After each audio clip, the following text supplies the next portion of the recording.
Okay, welcome to part 2 on our Flippa training. So on part 1 we looked at that bridal site, the e-commerce bridal site, and we decided that it would not be a good investment, and I showed you some of the reasons why I felt it would not be, or it wouldn't be the most optimal investment to make. I'm not saying that there was any scamming going on, it's just for the kind of price I don't feel that the amount of information was enough. So let's just look at some more here. I think the more that you see how the thinking is behind this, the more it will help you. Let's look at some of these, mid-range. So if you're someone who actually has a few dollars of capital, I want to show you how you might want to look for a site. Okay, so let's just look at even this first one here. So we have gianttennis.com, and then we have this profit here. It looks like it's close to $700. And this looks like fair numbers here. We still have 29 days to go. This is the buy it now price. So we'll take a look at this now. Also, one of these things, you're going to see a lot of odd domain names when you come here to buy. Now, there's reasons for this though. Sometimes this Giant Tennis may have a very good reason. If you went to your keyword tool and looked this up, you might find some. That it has a decent keyword search or something similar. There was a site I bought a while ago called gamesmiddle.com, and at first it doesn't sound like anything that you really want your gaming site to be named, but Games Middle really has to do with games in middle school, and the idea of, so that's what they were going off, and actually that website, that domain right now is worth estimated close to $300. So, and that's a very poor name when you think about it, but yet very effective. So sometimes you will see these odd names. Again, I don't know much about tennis, so maybe there's a guy named Giant who plays. I don't know. So, as far as it comes to tennis, I'm not sure why this is, but there's reasons behind most of these domain names and why they're named the way they are. So let's click on here. So we're seeing that this is bringing in about $1,300, $1,400 of revenue, and they're making around $700 in profit. So let's see what we have here and what they're selling and what they are. First, let's look at the website.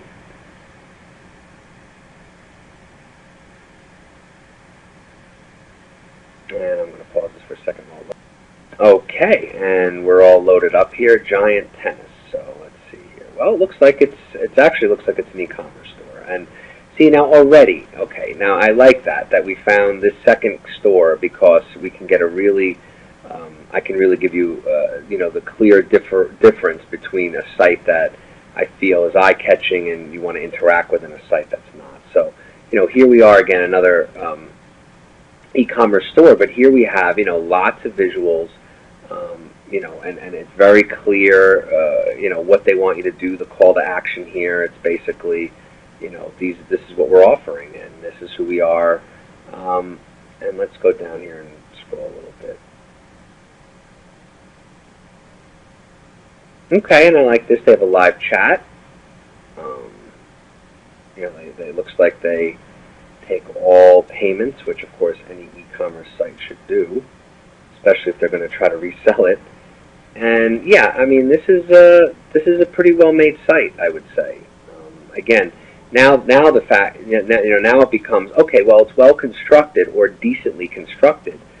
So what's next to look at? Well, obviously the numbers, the money that's coming in, the money that you actually are going to have to spend. And again, if you're not looking to spend the bin price, the buy it now price, then you're going to have to go through a bit of a heart attack to wait to see if you've actually won it. The hardest thing I have is when I want a site bad, I can't go to the bin price because it's just out of my budget for that particular project, and I want the site bad, and I have to wait 3 or 4 days to find to know if anyone might just slap that bin price on and snatch it away from me. So it's a little more harrowing, but it's all part of this game. And when you do win, it can be extremely fun. So all right, let's scroll down a little bit more here now. Here we have the Google PageRank, which is 2. Now, actually, PageRank does not mean page. It's actually a name of the last name of someone, Page. So this is actually like their ranking system. So it actually has nothing to do with the word page. Just a little, throw that in there for you. Okay, doesn't look like, well, it looks like I have a lot of links in Yahoo. Okay, so let's keep scrolling down here and see what else we have.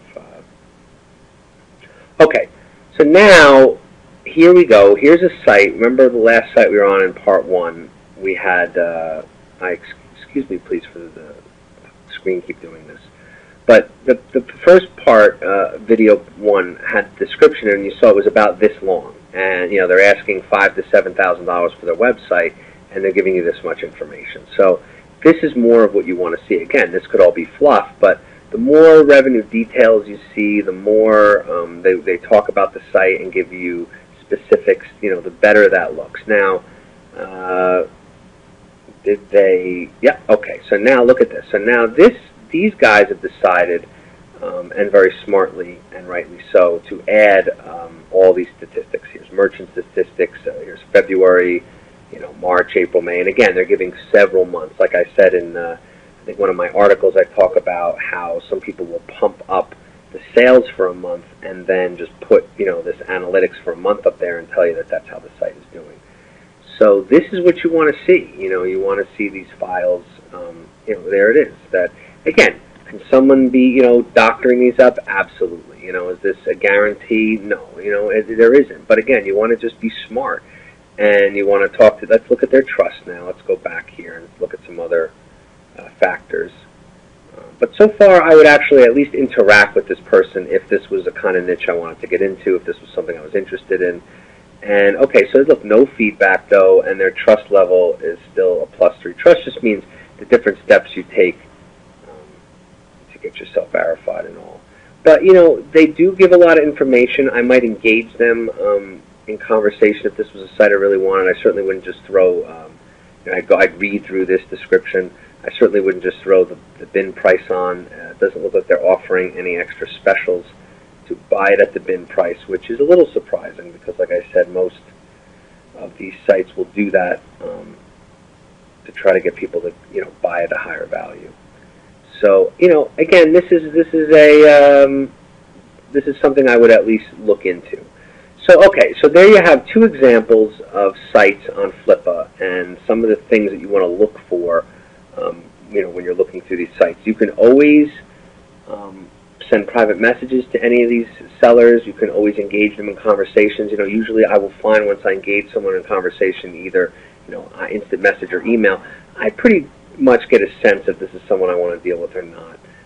You know, the ones who are professional and do it over and over, well, number one, they usually have feedback. So not having feedback isn't the worst thing. It could also mean that someone just had a business for a while and is looking to sell it. So it's not, you know, the end all. But again, I have never bought a site with someone without feedback. So that's just the way I do it. You know, I don't want to, you know, risk that. But there are people who just want to sell their site, you know, and they're only going to do it once. So they put it up there and, you know, people bid and that's it. So they're not going to have the feedback. So with those people especially, you want to engage them in a couple instant messages. Again, Flippa has some very strict rules, though, about, you know, you can't make bids, you can't start bidding with them over the internet and stuff while the auction is going on.